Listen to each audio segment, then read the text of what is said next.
Zini, kā šodien zālē, tad, kad tur aiz muguras man bija tas treneris ar to savu klientu, un es biju tā šortos, un es taisīju to vingrinājumu, kur, nu, tā kā, man dibens ir tā kā piepacelts augšā. No vienas puses es reāli gribēju paņemt jaku un uzlikt un tā kā piesakties, bet tad no otras puses atcerējos, ka es esmu gribējusi vilkt šortus kopš droši vien kaut kāda 11 gadu vecuma, kad, man liekas, es pēdējo reizi tā droši uzvilku šortus, un aiz muguras ejošā meitene man pateica, paskatās viņai celulīts.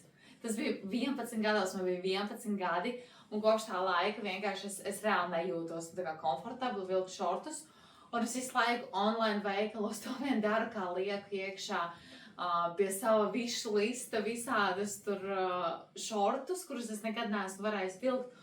Un beidzot es varu sākt vilkt, un tikai tāpēc, ka kaut kāds vīrietis paskatīsies vai kāda sieviete sajutīsies neērti, es nevaru darīt to, ko es visu mūžu esmu gribējusi, jo nav jau tā, ka es speciāli cilvēkiem liecos priekšā. Es vienkārši eju un izbaudu to, kā es izskatos.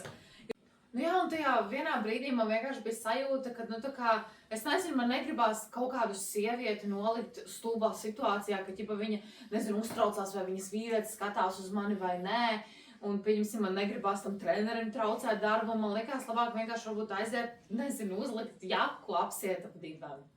Man liekas, tev nebūtu jākaunās par to, ka tev patīk tas, ko tu esi izdarījusi, tāpēc, ka tas nav pat pusgada jautājums, te ir gandrīz vai 7, 8 gadi, kuros svars iet uz augšu, uz leju, un tu panāc beidzot to, kas tev patīk, un kāpēc, lai tu justos slikti par to, jo tieši tā doma jau nav nodarīt kādam pāri, bet doma ir justies labi, un man liekas, viena no labākajām sajūtām, kas ir tad, kad tu paskaties uz sevi spoguli, un tev patīk tas, ko tu redzi, un tas nav ne ar ko sliktāk par to, ka cilvēki pērk luksus mašīnas, vai pērk firmas drēbes, lai izrādītu savu sociālo kaut kādu materiālo statusu. Un šis ir tieši tas pats, tas ir smags darbs un tas ir rezultāts, un ar to būtu jālepojās.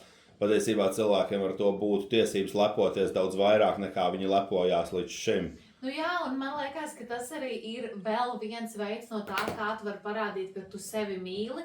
Jo, zini kā, ja tu nopērc luksus mašīnu, tu tā kā mīli naudu, ja, un tu mīli to parādīt, bet te ir tas, ka tev taču ir jālepojās arī ar saviem sasniegumiem. Vienkārši mēs kaut kā mēdzam noslāpēt savus sasniegumus, nezinu, mēs dabūnam paaugstinājumu, mēs varbūt tā kā nosvinam, bet mēs nepasakam, ka, hei, es esmu pelnījis, jo pasties, kā es šitos gadus darīju un strādāju, un tieši tas pats, man liekas, ir ar ķermeni. Ja tu kaut ko esi sasniedzis, tad ir riktīgi forši, ja tu pats arī ar to lepojies. Tā ir vienīgā joma, man liekas, kurā ir tā, ka tu iegūst rezultātu, bet tev ir jājūtās slikti par to. Nav neviena cita joma, kurai ja sportists gūst rezultātus, viņš medaļu vienmēr saliek Instagramā, viņš fotografējas ar viņu, viņš viņu liek uz kakla. Katrs biznesa sasniegums, ceļojumus likt, lielīties ar ceļojumiem ir pieņemami.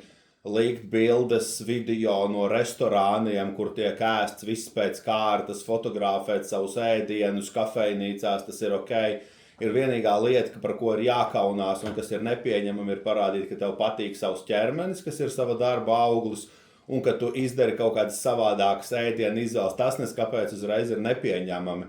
Būt viduvējam un vienkārši filmēties kafejnīcā ir superīga lieta, ar ko padalīties, bet savus prieks un lepnums par padarīto darbu un vienkārši parādīt, kā tas ir sasniegts un priecāties. Jā, tas varbūt tās krīt acīs, tas varbūt tās kādam nepatīk, bet kāpēc? Kāpēc es nedrīkstu justies labi? Es cenšos 15, 20 gadus varbūt tās, un pirmoreiz mūžā, jā, man ir tur prese vai tur biceps vai kaut kas, bet tas ir mans panākums, tas ir man nav varbūt tās, es nezinu, man neinteresē mašīna, man nav stilīgs BMW, tāpēc, ka man nevajag, bet man ir tas, kas man ir, un cilvēks viens parāda savu mašīnu, kāds cits parāda, sieviete parāda sevi šortos, viņai patīk, kā viņa izskatās šortos.